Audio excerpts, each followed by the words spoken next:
Tem muita gente querendo fazer transformação digital sem entender nada. Espero que este não seja o seu caso.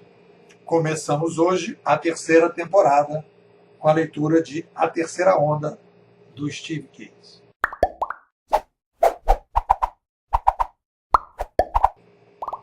O livro do Steve Case já é o quarto livro, né? Nós tivemos aqui no piloto da série o Negócios Digitais, depois fomos para Transformação do Rogers e depois fomos para Os Três Mosqueteiros, Ismail Guiche Malone, do Organizações Exponenciais. Estamos agora entrando na terceira onda. E eu quero fazer um registro inicial antes de começar a brincadeira com isso. Existe na sociedade, e eu aprendi isso, demorei bastante para entender, que é o seguinte: novas eras cognitivas, que é o que a gente está passando depois de uma revolução cognitiva, só vai entender o que nós estamos vivendo no século XXI, que é uma nova era, pessoas que comparam esta era com outras eras. Então, é fundamental. Para você ter um livro consistente para entender esse novo momento, você precisa de uma comparação histórica. Qualquer livro, e isso vale para os livros todos que eu li, nenhum livro consegue entender com profundidade, com o distanciamento necessário, porque ele não faz uma comparação histórica. É óbvio que quando você está vivendo no furacão, você vai confundir muitas coisas, etc.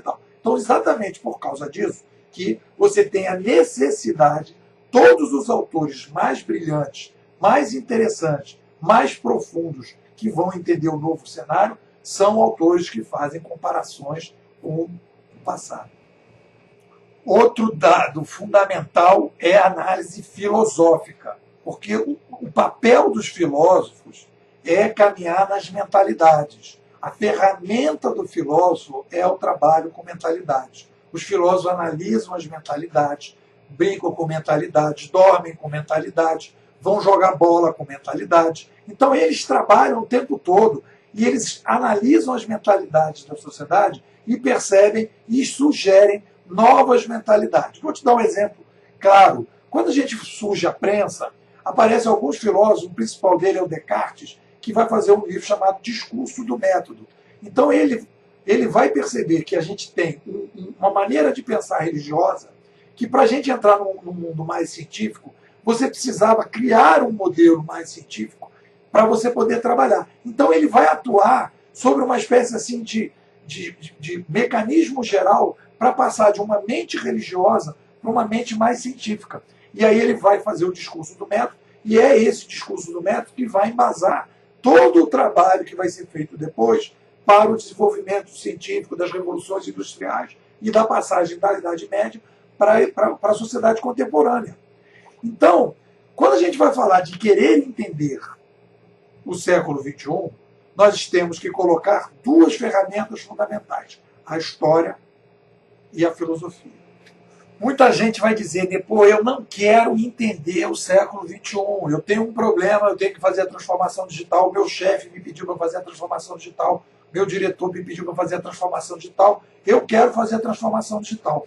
Muita gente, e eu dou aula para muita gente, né? Eu já tive muitos alunos de pós-graduação, tem alunos que vão para a sala de aula e eles não conseguem parar um minuto de pensar que aquilo não serve para a minha empresa, aquilo serve para a minha empresa, aquilo não serve para a minha empresa, aquilo serve para a minha empresa, como é que eu vou aplicar aquilo à minha empresa? A pessoa parece que não existe separação entre ela e a empresa dela, como se ela não tivesse uma curiosidade, como se ela não tivesse uma separação.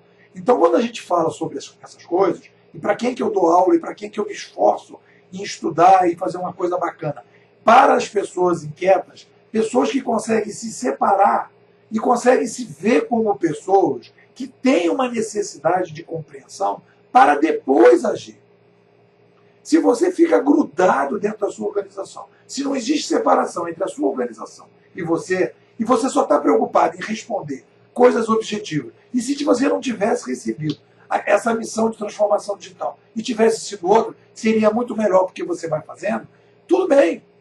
Mas o problema é que a gente está vivendo hoje uma sociedade, a gente está vivendo um momento histórico que essa mudança é inapelável e que você precisa, de alguma forma, ter uma compreensão mais profunda dessa mudança para fazer uma diferença pessoal, você, com a sua família, com seus filhos, com seus netos, uma diferença profissional, como você vai atuar, o que você vai contratar, o que você não vai contratar, o que você vai desenvolver, o que você não vai desenvolver, aquilo que você vai evitar, aquilo que você vai caminhar, aquilo que é uma oportunidade, aquilo que é um risco.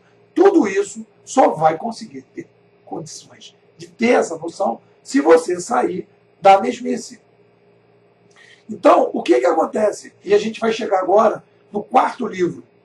Os 4 livros são tentativas de autores americanos de entender o século XXI, que se utilizam do mesmo instrumento, todos, que é o que a filosofia chama a análise ferramental indutiva. Método indutivo de análise de problema, em que eu não discuto a mentalidade, eu não vou para a filosofia, eu não vou para a história, e eu mergulho dentro do que está acontecendo para, nas experiências, funcionar. Eu já disse aqui que isso dá resultado para as organizações que começam do zero, que não tem nenhum legado, mas quebra o processo quando a gente está falando de organizações tradicionais. As organizações tradicionais, que têm um legado, que têm uma estrutura, precisam de uma orientação para saber o que está acontecendo, por que não está mais funcionando um troço que funcionou durante séculos, por que eles têm que mudar, para onde eles têm que mudar e como é que eles começam isso. Esses livros não dão essa resposta. Eles já começam a dizer que uma startup, etc., vai numa determinada direção e bola para frente. Só de olhar a capa do Terceira Onda, ler a capa e a contracapa, eu já percebo que ele vai na linha do método indutivo. Mas esse livro tem uma característica diferente, que ele, segundo o pessoal aqui, me dá a impressão, logo de cara, que ele queria fazer uma biografia, que foi um cara que viveu um período da internet, teve o maior provedor de internet, que foi o AOL, depois ele fechou, quer dizer, ele não conseguiu passar, então ele vai contar essa biografia. Então ele vai falar aqui, ó, mais que uma biografia, os outros não falam isso. O Transformação Digital não conta nenhuma história pessoal, o livro do Organizações Exponenciais também não, e os negócios digitais não. Esse aqui conta. Então vai colocar, mais que uma biografia, este livro traz as decisões necessárias para prosperar em um cenário cada vez mais disruptivo.